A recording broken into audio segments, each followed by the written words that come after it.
Hello tout le monde, j'espère que vous allez bien, je suis super contente d'enfin vous retrouver dans une nouvelle vidéo. En plus c'est un bilan culturel, celui d'avril, mai et juin 2021. J'ai énormément de choses à vous présenter et en particulier du cinéma au cinéma, ce qui est quand même vraiment le gros point positif culturel de ces dernières semaines on va dire. J'ai pas particulièrement d'autres informations à vous transmettre aujourd'hui si ce n'est que d'autres vidéos arrivent, promis que je suis en écriture et que même d'autres projets sont en train de se développer. Comme je vous le dis depuis un certain temps, je tente des trucs bientôt, on verra si ça marche ou pas, mais en tout cas...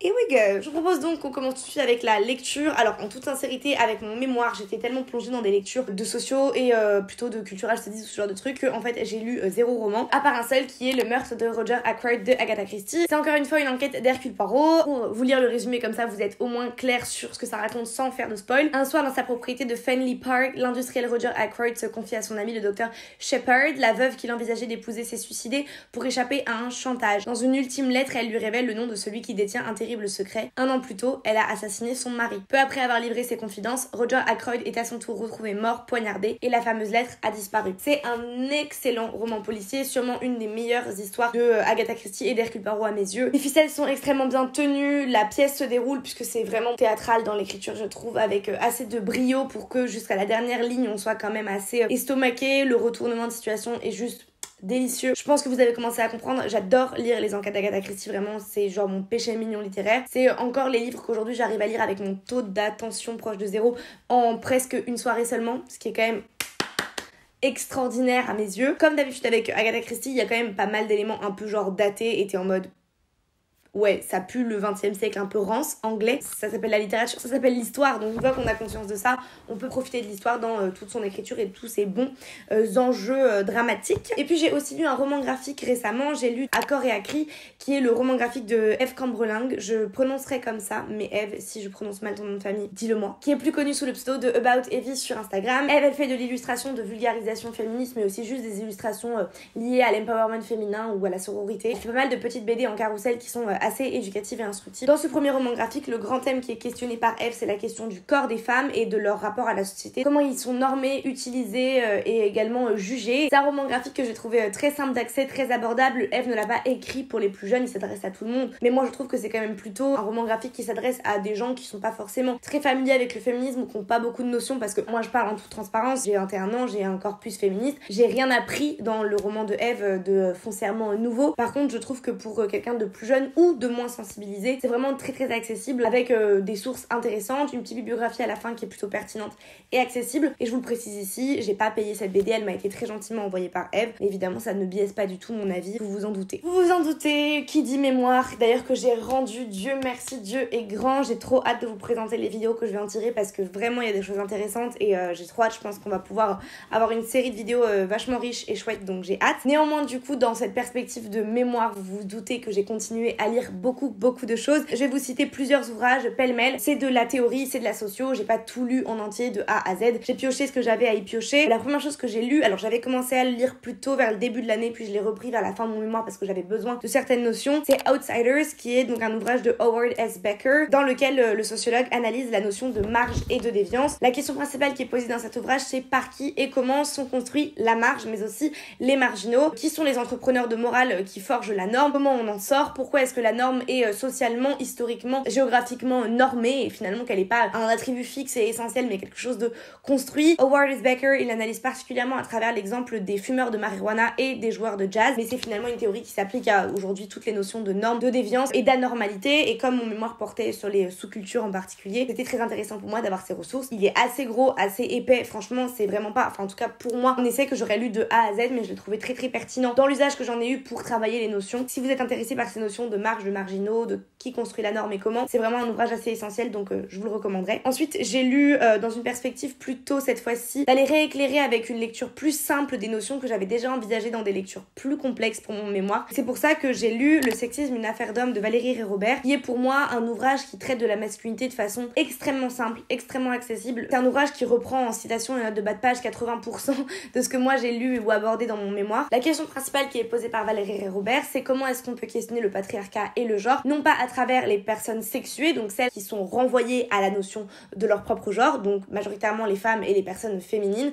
ou perçues comme féminines. Qu'est-ce qui fait que justement en fait c'est par la masculinité et la virilité que le patriarcat se construit? Comment finalement on déplace le regard sur ceux qui sont les responsables plutôt que sur ceux et celles qui sont les victimes? C'est une question qui est assez large, qui est répondue pas toujours dans des termes aussi précis et aussi radicaux que moi j'aurais aimé qu'il le soit. Néanmoins c'est un ouvrage qui est super accessible, donc si c'est vraiment des notions qui vous parlent pas du tout, j'ai envie de dire c'est vers là que je me tournerai en fait pour avoir une première approche sur les questions de masculinité. Et enfin j'ai lu ou plutôt survolé trois grands ouvrages qui sont les trois grands ouvrages que j'ai cités dans la dernière partie de ma dernière vidéo, c'est-à-dire La pensée straight de Monique Wittig, L'ennemi principal de Christine Delphi et Compulsory Heterosexuality and Lesbian Existence de Adrienne Rich, qui sont globalement des très très gros fondements du féminisme matérialiste et qui sont pour moi en tout cas des essentiels de ma pensée féministe. Ce sont trois ouvrages qui sont relativement complexes, pas forcément très faciles à aborder. Moi ce que je vous propose c'est que plutôt que de vous envoyer les lire en pâture et que vous en ressortiez les yeux comme des billes en n'ayant rien compris, je vous propose plutôt de vous mettre en barre d'infos des vidéos qui simplifient ces ouvrages, des articles universitaires plus courts qui simplifient ces pensées, peut-être des conférences, enfin tout ce qui me semble assez éclairant sur ces bouquins-là, qui sont des bouquins que moi j'irais plutôt lire une fois que j'aurais compris leur première pensée, parce qu'une fois qu'on a compris ce qu'ils veulent raconter, c'est beaucoup plus simple de saisir leur subtilité. Je vous propose maintenant qu'on parle de musique, on va passer très très rapidement. Comme d'habitude, toutes mes playlists sont disponibles sur mon compte Spotify auquel vous pouvez aller vous abonner. Donc il y a évidemment les playlists d'avril, mai et juin qui sont disponibles sur Spotify et qui sont également disponibles en fin de mois sur YouTube, je les transfère. Donc là je pense qu'à l'heure où ça sort, vous aurez les trois qui seront déjà disponibles. Et puis j'ai également créé une playlist à thème récemment qui s'appelle Soft Britpop, où c'est vraiment de la Britpop, donc de la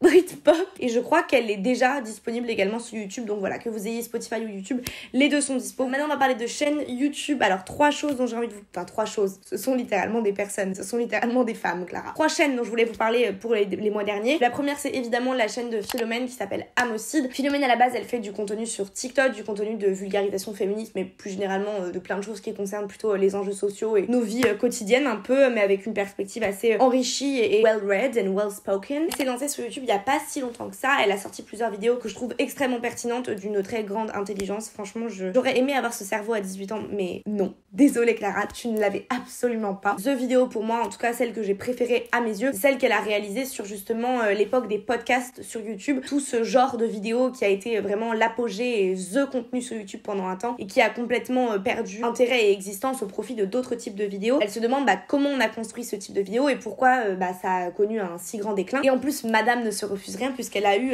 the star des podcasts en interview pour la vidéo, c'est-à-dire Cyprien. J'ai envie de vous dire, plus d'excuses pour ne pas aller vous abonner et regarder la chaîne de Philomène. La deuxième personne que je vous enjoins vraiment à aller suivre, c'est Alix Crousset, qui a une chaîne YouTube et un compte Instagram. Moi j'adore ce qu'elle fait sur YouTube, mais je suis particulièrement fan de ce qu'elle fait sur Instagram. Pourquoi, me direz-vous? Eh bien Alix est donc influenceuse, disons les choses. Elle crée du contenu sur les réseaux sociaux, elle fait des collaborations avec des marques, elle fait des stories sponsorisées, elle fait plein de choses que plein d'influenceurs font. À la différence que, et ça je trouve que c'est assez rare pour être souligné, Alix est une personne qui est extrêmement transparente par rapport à ses partenariats. Il y a une vraie déontologie explicite sur laquelle elle a écrit carrément un article sur son blog sur comment elle traite les partenariats. C'est quelqu'un qui n'oublie absolument jamais de les mentionner avec la barre officielle Instagram, qui est hyper transparente sur les rapports qu'elle a avec les marques, qui est hyper transparente sur comment elle travaille sur ses partenariats. Ça fait tellement de bien en fait. Je suis désolée de péter un câble dans cette vidéo, mais ça fait tellement de bien d'avoir des exemples de gens qui ont une vraie rigueur et une vraie déontologie par rapport à leur métier. C'est quelque chose que j'ai déjà répété plein de fois. Pour moi, le vrai problème qui se pose aujourd'hui d'un point de vue éthique par rapport à l'influence,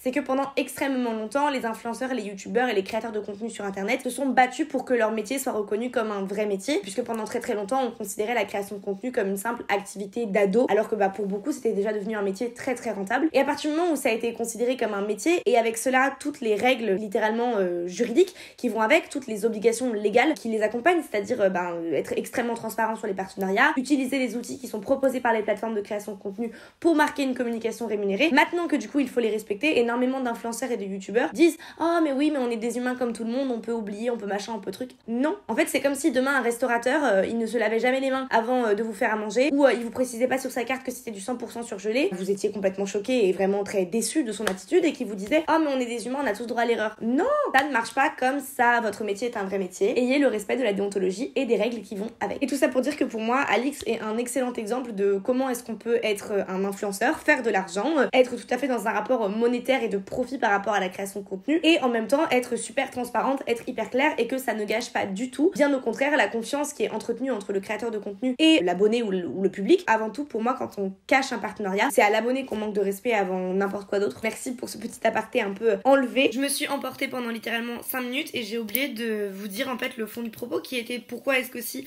j'aime Alix en tant que créatrice de contenu. C'est une fille qui est hyper gentille, hyper proche de ses abonnés, qui travaille extrêmement dur, qui sont peut-être les seules stories autres que militantes que je regarde du bout en bout, parce que même quand c'est du partenariat, c'est bien produit, elle va au bout des choses, elle est intelligente dans ses réflexions, elle va au bout des choses qu'elle fait et elle les fait avec passion et humilité. C'est comme ça que je m'y retrouve beaucoup plus moi maintenant sur les réseaux, quoi. Je termine du coup avec les chaînes YouTube en vous parlant de XY Media, qui est donc le premier média transféministe français, et je crois que c'est aussi une initiative qui est carrément presque aussi première à l'international. C'est un média qui est produit uniquement par des personnes transgenres, qui est financé par des cagnottes, donc qui est indépendant. C'est un média qui décide de traiter de la question de la transidentité, des vécus trans, des problématiques liées intrinsèquement à la transmisogynie, via et par des personnes trans et directement concernées. C'est quand même extrêmement rare aujourd'hui d'avoir des vécus trans qui sont racontés dans les médias par des perspectives justes, par des personnes qui connaissent ces vécus et qui sont capables de les raconter avec finalement pertinence, sans en faire soit des anomalies sociales, soit justement de les diaboliser ou d'invalider leurs identités. Pour moi, c'est extrêmement important. Ce projet-là, il est rare, il est fort, il montre qu'une contre-offensive médiatique est possible quand elle est faite par les personnes directement concernées et quand elle est soutenue aussi par les autres communautés minorisées. Je pense en particulier à l'heure où je filme cette vidéo à l'importance de réaffirmer le soutien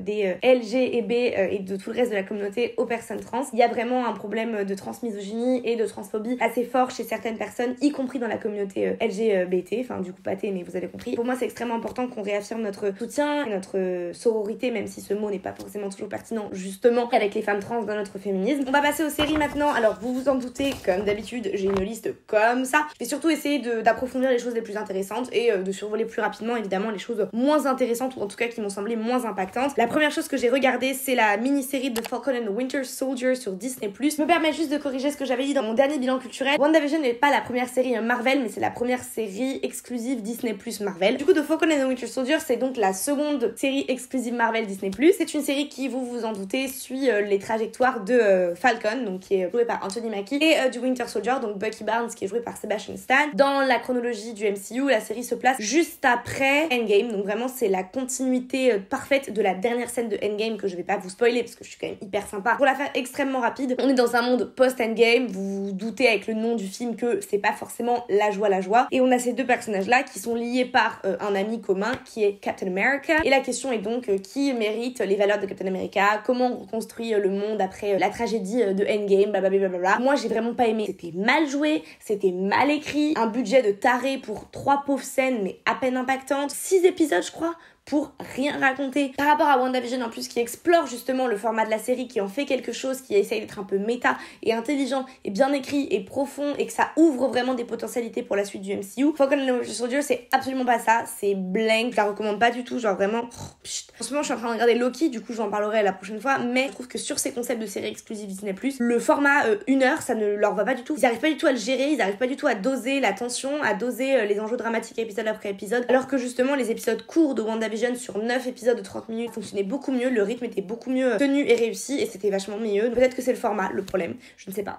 Dites-moi ce que vous en pensez. Ensuite j'ai regardé Le Serpent, donc la mini-série Netflix qui raconte l'histoire de ce tueur en série qui sévissait dans l'Asie du Sud-Est dans les années 70. J'ai pas fini parce que j'ai pas non plus été emballée, genre j'ai pas arrêté parce que je n'aimais pas, mais juste à un moment j'ai arrêté et j'ai pas eu un besoin ou une envie de reprendre particulière. C'est bien joué, Taraïm est vraiment bien dans ce rôle, les costumes sont beaux. Après encore une fois, moi ça me fait toujours souffler, vous faites jouer un personnage canadien, québécois par une meuf qui parle pas le français, donc forcément c'est pas crédible les gars, enfin à un moment stop quoi. Ça vous coûtait quoi de casser une québécoise quoi, enfin bref. C'était bien parce qu'au moment où c'est sorti, il y avait vraiment rien d'autre qui sortait, donc ça m'a occupée, mais bon bah si vous l'avez vu, je pense que vous êtes d'accord avec moi, c'était sympa mais c'était pas non plus transcendant. Ensuite j'ai regardé The Circle USA, la saison 2. The Circle, c'est une télé-réalité de Netflix qui a une version brésilienne, américaine et française, mais je crois que la française a été quand cancelled. Le concept, c'est les gens sont enfermés dans des pièces tout seuls et ils interagissent uniquement à travers un réseau social interne et fictif qui s'appelle The Circle. Ils chattent, ils font des jeux, ils s'envoient des messages, mais ils ne se voient et ne s'entendent jamais mutuellement. Et il y a certaines personnes qui jouent leur propre rôle et il y a d'autres personnes qui se créent un genre de catfish alias sur les réseaux sociaux. Et l'objectif étant d'être la personne la plus populaire et les gens votent pour leur personne préférée dans le cercle. Et il faut pas se faire éliminer, blablabla. Enfin bref, vous avez compris le concept, c'est un peu toujours le même dans les téléréalités. Moi j'adore The Circle, je trouve que c'est hyper drôle, que c'est toujours bien, je sais pas, bien monté. C'est un peu une télé-réalité sous acide. La saison 2 américaine fonctionne très très bien, j'ai passé grave un bon moment, ça m'a vraiment trop bien occupée. Ensuite j'ai regardé Peaky Blinders, les saisons 1, 2, 3 et la moitié de la saison 4. J'ai commencé Peaky Blinders parce que je ne savais pas quoi regarder, je suis allée sur Netflix et la petite miniature qui me teasait Peaky Blinders, il y avait Anya Taylor-Joy dessus. Donc moi vous savez très bien, je vends mon âme pour Anya Taylor-Joy, du coup j'ai cliqué. J'ai découvert assez rapidement que Anya n'apparaît que dans la saison 5, donc j'étais un peu en mode taper sur ma montre, donnez-moi Anya Taylor-Joy. Peaky Blinders raconte l'histoire d'un gang qui s'appelle les Peaky Blinders dans le Birmingham des années 20 et 30, qui est construit par une famille qui s'appelle les Shelby, avec à la tête Thomas Shelby qui est joué par Cillian Murphy. C'est une série assez sombre, assez dark, avec une bande son un peu rock'n'roll anglais, sur des images au ralenti de mecs aux cheveux rasés qui se battent dans les rues pleines de feu et de sang de Birmingham. J'ai bien aimé, vraiment j'aime bien, c'est divertissant, ça fonctionne bien, c'est bien écrit, il y a de la tension, etc. Néanmoins, j'ai souvent tendance à juger les séries sur leur capacité de binge-watchage. C'est-à-dire que je sais que toutes les séries ne sont pas faites pour être binge-watchées, mais moi, je binge-watch tout. Donc si une série n'est pas vraiment binge-watchable, c'est qu'il y a un petit souci. Et moi, pour moi, le vrai souci de Peaky Blinders, c'est que c'est quand même un peu beaucoup répétitif. En particulier, je trouve à partir de la saison 3 et 4, où vraiment j'ai eu l'impression de revoir les mêmes types d'enjeux, les mêmes types de problèmes en boucle. Là-bas, j'ai arrêté un mois au milieu de la saison 4 parce que j'avais autre chose à regarder. Et j'ai pas particulièrement envie de reprendre. Je sais que je le referai quand j'aurai le temps et tout, mais j'ai pas un désir absolu de m'y remettre parce que je veux absolument savoir ce qui se passe. Ensuite, j'ai regardé la sublime, que dis, magnifique, passionnante, extrêmement intéressante télé-réalité Influenceur au cœur de la French House, qui est donc une télé-réalité en 8 ou 10 épisodes de 45 minutes quand même, qui suit donc les membres de la French House TikTok. Donc la French House, c'est un groupe de TikTokers entre 16 et 23 ans, français, qui a été donc forgé par un manager de 19 ans qui s'appelle Imhotep. Ils habitent dans une maison ensemble et ils créent du contenu sur les réseaux sociaux.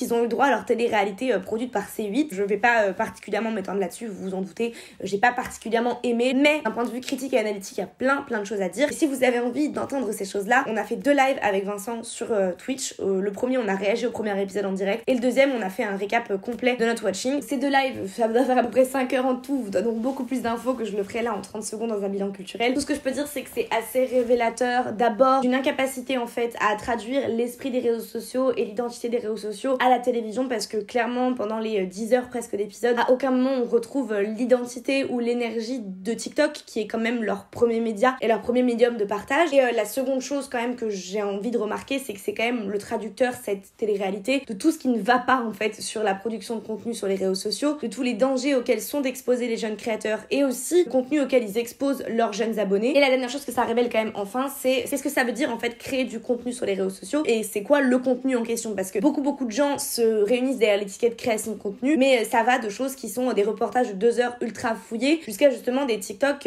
qui sont quand même questionnables sur leur fond comme sur leur forme. Ensuite j'ai regardé Lupin partie 2, qui donc est la suite de Lupin partie 1, qui est donc une série Netflix avec Omar Sy qui est inspirée des aventures de Arsène Lupin, le gentleman cambrioleur. Pas ouf hein les oiseaux, pas ouf du tout. La première partie était pas un grand moment de série, mais pas non plus un moment désagréable. Ça sentait la série française produite pour l'international, avec tous les gros traits un peu affirmés qu'on peut attendre, mais la première partie pour moi elle se tenait. La seconde partie on peut vraiment pas en dire autant. Les plot twists de l'inventivité du personnage de Omar Sy sont quand même de plus en plus grossiers et de moins en moins mind-blowing. Il y a 2-3 scènes qui sont quand même à la limite du risible. No spoil, mais il y a une scène où il y a un personnage de Emo et genre j'étais en mode mais les gars faites au moins un tout petit peu l'effort que ses cheveux aient l'air réels et que ses chaussures, y ait pas encore l'étiquette dessous tellement elles sont neuves. Ça revient pour une partie 3. J'ai un peu du mal à comprendre comment ils vont revivifier le scénario et comment ils vont réussir à faire encore exister les tensions, ces revirements de situation. Ça reste pour moi quand même une série qui explore les pratiques de communication et les coups de communication comme faisant presque intégralement partie du scénario, et je trouve que c'est d'une intelligence qui est quand même à remarquer. Ensuite j'ai évidemment, vous vous en doutez, regardé la saison 4 de Élité, une série Netflix de grande qualité qui rentre encore une fois dans la catégorie des séries que tellement c'est nul plus ça en devient génial. Élité donc série qui raconte l'histoire d'un lycée hyper bourgeois dans la belle campagne, dans le Versailles un peu madrilène quoi. On suit donc tous ces jeunes qui ont déjà quand même vécu et participé à 2 meurtres en moins de 2 ans, mais ça n'a l'air de finalement stresser personne. Dans cette saison 4, on est confronté à de nouveaux personnages, des histoires de sexe. Pour moi, l'idée c'est quand même devenu du porno avec un scénario autour pour quand même justifier les scènes. C'est Euphoria si HBO n'avait pas investi dans le budget LED coloré. C'est une série qui est juste extrêmement divertissante parce que c'est n'importe quoi et que t'es en mode mais what the fuck is going on, faut à un moment arrêter, il faut doser et ils dosent jamais, donc de plus en plus dingue. On souffle de la vie sexuelle des gens de 17 ans présentés comme si ils avaient une carrière escorte derrière eux depuis 10 ans. On excuse à peu près tout à Élité for the sake of having fun. Et enfin je vais terminer avec la première série, je crois originale Prime Video, qui est une série française qui s'appelle Mixed. Mixed est une série qui raconte donc l'histoire d'un lycée de garçons dans les années 60 en France, qui est le premier lycée de la région à accueillir des filles au moment où justement la mixité commence à se mettre en place. On suit 3 filles qui rejoignent justement ce lycée et la façon dont elles s'adaptent à l'environnement mixte, comment les garçons les accueillent, les tensions, les romances, le désir de liberté, ta. 2 choses, un point très bien et des points très négatifs. Pour moi, le point très bien, c'est que la série est vachement mieux que ce que la communication le laisse entendre. La série est bien jouée. Il y a des vrais sujets qui sont abordés dans cette série, en particulier du point de vue du droit des femmes et de la condition des femmes. Je pense particulièrement aux questions d'avortement mais aussi d'homosexualité féminine. La showrunner a déclaré qu'elle aimerait poursuivre la série jusqu'à mai 68 pour voir justement comment cette génération-là évolue et assoit ce désir de liberté. Néanmoins, 2 points très négatifs. C'est une série qui est extrêmement classique dans sa facture. Il ne prend aucun risque particulier de montage, de photographie. C'est une série qui est assez scolaire, et c'est le cas de le dire puisque ça se passe au lycée. C'est une série qui gagnerait justement parce qu'elle explore une époque quand même visuellement super intéressante à l'exploiter et en faire quelque chose de mieux travailler sur ces questions-là. Deuxième point quand même négatif qui pour moi est plus qu'à noter, cette série manque cruellement de diversité. Je vous mettrai en barre d'infos d'ailleurs un article de Mademoiselle qui a justement questionné ça. Est-ce que la série reflète vraiment la société française des années 60? Est-ce qu'il y a autant et uniquement des personnes blanches puisqu'on est sur une série où il y a un personnage d'homme d'Afrique du Nord mais qui n'est clairement pas un personnage de premier plan et la seule personne noire de la série joue le rôle d'un mec qui se fait tabasser et insulter par le N-word et c'est la seule représentation de personnes non blanches qu'on a dans la série. Il y avait des personnes non blanches dans la société française des années 60 donc il était tout à fait possible de les mentionner. On va continuer avec le cinéma. Alors les gars, si je vous parle de tous les films, on y est encore en 2024 donc je vais juste me concentrer sur ce que j'ai aimé au cinéma. Je vous mentionnerai aussi sur ce que j'ai moins aimé mais je passerai pas de temps dessus et je ne vous parlerai pas de ce que j'ai regardé à la maison parce que sinon c'est sans fin. Mon Letterboxd est en barre d'infos, vous avez tous les films au jour le jour. Pour commencer sur ce que j'ai aimé au cinéma, j'ai évidemment beaucoup aimé Promising Young Woman qui est un film de Emerald Fennell. Promising Young Woman raconte l'histoire d'une jeune femme qui est jouée par Carey Mulligan et qui a une pratique assez spéciale qui est de sortir en boîte, de prétendre être complètement bourrée et déchirée, de se faire ramener chez eux par des hommes et une fois arrivée chez eux, elle leur fait un bon coup de pression sur le fait qu'ils auraient abusé d'elle parce qu'elle était trop bourrée alors qu'en fait elle fait semblant et elle ne l'était pas. On comprend donc dès le début du film que cette pratique qu'elle a est une façon pour elle de se venger d'une tragédie passée qui la hante. C'est un film qui s'inscrit dans le genre de rape and revenge, donc viol et revanche. Promising Woman n'est pas, contrairement à ce qui était écrit sur l'affiche, un thriller frais et féminin, c'est ni frais ni féminin. C'est un thriller lourd sur l'inévitable soumission des femmes, sur la violence patriarcale, sur le sexisme, sur le viol, sur la misogynie, sur tout simplement aussi la trope du nice guy. Un rape and revenge movie n'a pas pour but d'être un good for her ou d'avoir genre une morale positive parce qu'en fait les femmes gagnent relativement peu en fait au jeu de la justice et au jeu de la revanche et je trouve que le film est assez dur et justement efficace sur ce sujet-là et le casting est... Il y a Bob Burnham dedans et je rebondis parce que du coup Bob Burnham a sorti son special sur Netflix qui est excellent et I Love Him So Much qui est drôle, bien senti, touchant, j'ai pleuré, j'ai ri, j'ai aimé, j'ai trop aimé, vraiment. Comedian. Ensuite j'ai été au cinéma voir Petite Maman qui est donc le nouveau film de Céline Sciamma qui raconte donc l'histoire de Nelly qui donc a 8 ans et qui vient de perdre sa grand-mère, donc le film débute là-dessus. Elle et ses parents retournent donc dans la maison de la grand-mère pour tout simplement la vider et la nettoyer. En explorant la maison et la forêt environnante où donc sa mère qui s'appelle Marion a grandi, Nelly va rencontrer une autre petite fille de son âge qui construit une cabane et qui s'appelle Marion, c'est sa petite maman. C'est vraiment un film que moi j'ai beaucoup aimé, qui m'a énormément touchée. C'est un film qui répond à la question est-ce que j'aurais été copine avec ma mère si on avait eu 8 ans en même temps. C'est un film hyper beau sur la relation aux parents, sur à quel point on entre en empathie avec ses parents quand on est petit, comment est-ce qu'on absorbe la tristesse ou la douleur de ses parents. C'est sur aussi, je trouve, la bienveillance envers les adultes et le regard que les adultes portent sur les enfants. Il y a eu des avis assez mitigés et des gens qui se sont fait beaucoup chier.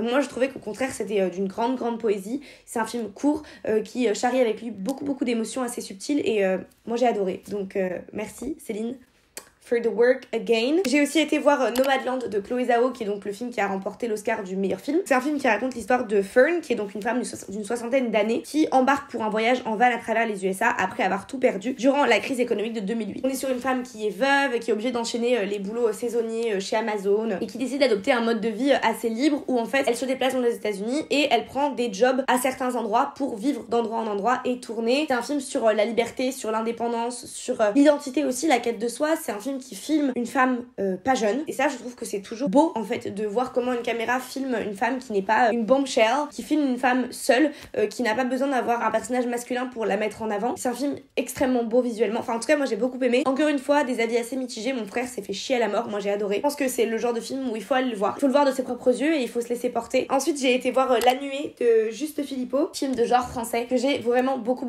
aimé. C'est une mère célibataire, le papa est mort donc elle vit avec ses 2 enfants, sa fille qui doit avoir à peu près 17 ans et son fils qui doit en avoir 12 ou 13. Elle veut sauver sa ferme de la faillite et donc pour ça elle se lance dans l'élevage de sauterelles comestibles, mais elle va développer très vite une relation étrange et obsessionnelle avec les sauterelles. Surtout elle trouve une méthode pour les faire grossir et grandir plus vite qui va nouer avec les sauterelles un rapport extrêmement malsain. Le film nous emmène dans cette nuée littéralement, le bruit, le grouillement, la peur. Il y a un peu une forme pas de critique sociale mais quand même de regard social sur qui sont ces agriculteurs qui n'ont plus rien, jusqu'à où on est capable d'aller parce que personne ne nous paye, on a besoin de travailler. Toutes ces questions-là qui sont quand même le filigrane un peu social du film se tiennent très bien. Il y a des plans extrêmement marquants que je ne vous spoilerai pas évidemment. C'est un film qui m'a vraiment retourné, que je trouvais très efficace, qui marque sa différence dans le paysage cinématographique français. Il y a Teddy qui va sortir bientôt, qui est aussi un autre film de genre français. J'ai déjà vu à Deauville et dont je vous avais déjà parlé. Il y a Titane aussi de Julia Ducournau. Je sais pas si ce sera un film de genre au même sens que Grave l'était, mais je trouve qu'il y a des choses très intéressantes qui se produisent en France. C'est des films qu'il faut soutenir. Je termine avec le ciné en vous parlant de Gagarine de Fanny Liattard et Jérémy Trull, qui est enfin sorti. C'est un film que j'avais vu au début de l'année à Lyon. Je vous mets dans le petit i le bilan culturel dans lequel j'avais déjà parlé du film. Le film nous raconte l'histoire de Yuri qui a 16 ans, qui vit depuis toujours dans les Tours Gagarine, qui sont une vaste cité de briques rouges située dans la banlieue de Paris. C'est vraiment un film assez onirique sur un personnage qui se rêve un peu en astronaute dans cette cité qui est quand même construite autour de l'identité d'un